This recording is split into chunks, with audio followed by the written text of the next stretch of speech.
கர்த்தருக்குள் பிரியமான நண்பு சகோதர சகோதரி அனைவருக்கும் இந்த நாளிலேயும் ஆண்டவராகிய இயேசு கிறிஸ்துவின் ஈடு இணையில்லாத நாமத்தில் உங்களை நான் வாழ்த்துகிறேன்.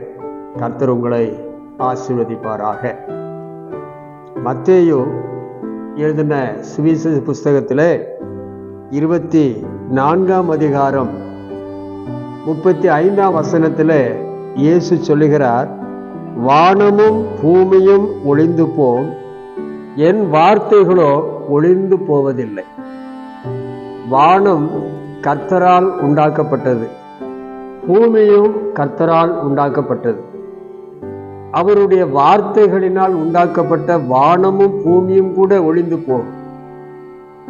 புதிய வானமும் புதிய பூமியும் உண்டாகும் என்று பரிசுத்த வேதாகமம் சொல்லுகிறது. ஆனால் கர்த்தருடைய வாயிலிருந்து புறப்பட்டு வந்த வார்த்தைகள் அது ஒளிந்து போகாது என்று வேதத்தில் சொல்லப்பட்டிருக்கிறது. ஆதியாகமம் புஸ்தகத்தில் 18ஆம் அதிகாரத்தில் ஆபிரகாமை பார்ப்பதற்காக 3 தேவதூதர்கள் ஆபிரகாமை காண செல்கின்றார்கள். அப்பொழுது ஆபிரகாம் தேவதூதர்களுக்கு உபசரணை செய்து அவர்களை கனப்படுத்துகிறார். அப்பொழுது அந்த தேவதூதர்கள் ஆபிரகாமை நோக்கி, உன் மனைவி சாராள் எங்கே என்றார்கள். அவர்கள் கேட்கிற பொழுது ஆபிரகாமுடைய பதில், அதோ கூடாரத்தில் இருக்கிறாள் என்றார். அப்பொழுது அவர், ஒரு உற்பவ கால திட்டத்தில் நிச்சயமாய் உன்னிடத்திற்கு திரும்ப வருவேன்.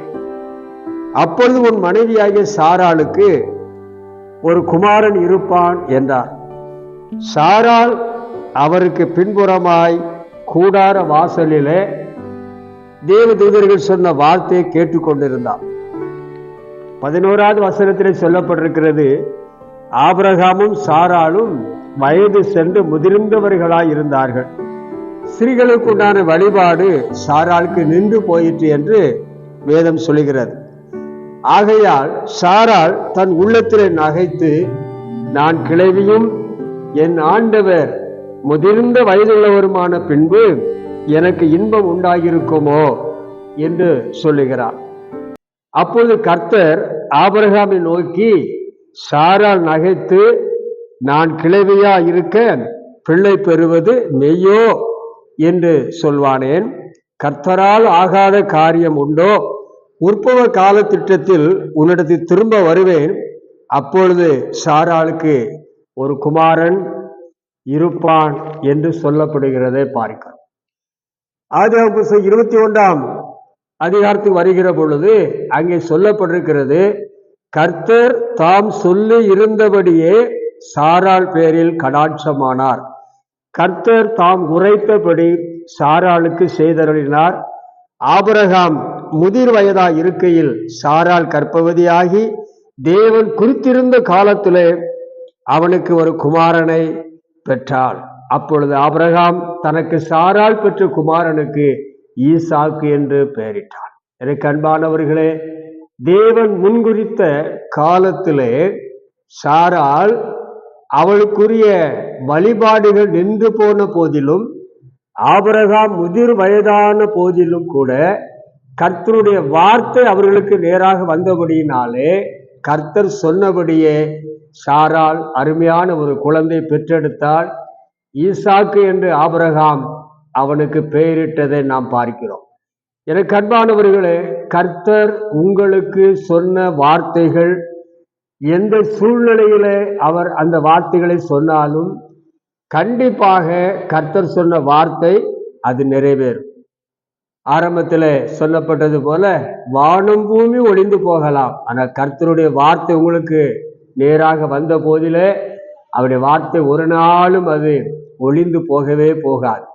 ஆகவே அருமையானவர்களே, சூழ்நிலைகளை பார்க்காதீர்கள்.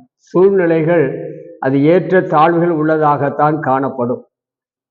சாராள் குழந்தை பெறுவாள் என்று அவள் நினைத்து பார்க்கவில்லை. ஆபிரகாமும் நான் ஒரு குழந்தையை பெற்றெடுத்து நான் அதற்கு தகப்பனாவேன் என்று எதிர்பார்க்கவே இல்லை. ஆனால் கர்த்தர் அவர்களை பார்த்து சொன்னார், நிச்சயமாக உற்பவ கால திட்டத்திலே ஒரு குமாரன் உங்களுக்கு வருவான், அவனுக்கு ஈசாக்கு என்று பெயரிடுங்கள் என்று சொல்லி கர்த்தர் சொன்னார். அந்த வார்த்தை குறிக்கப்பட்ட காலத்தில் நிறைவேற்றப்பட்டது. ஆகவே கண்பானவர்களே, சூழ்நிலைகளை பார்க்காதபடி கர்த்தருடைய வார்த்தையை நம்புங்கள், விசுவாசியுங்கள். அவர் உங்களுக்கு சொன்னதை குறித்த காலத்திலே நிறைவேற்றுவார். God bless you. கர்த்தர் உங்களை ஆசீர்வதிப்பாராக. ஆமென்.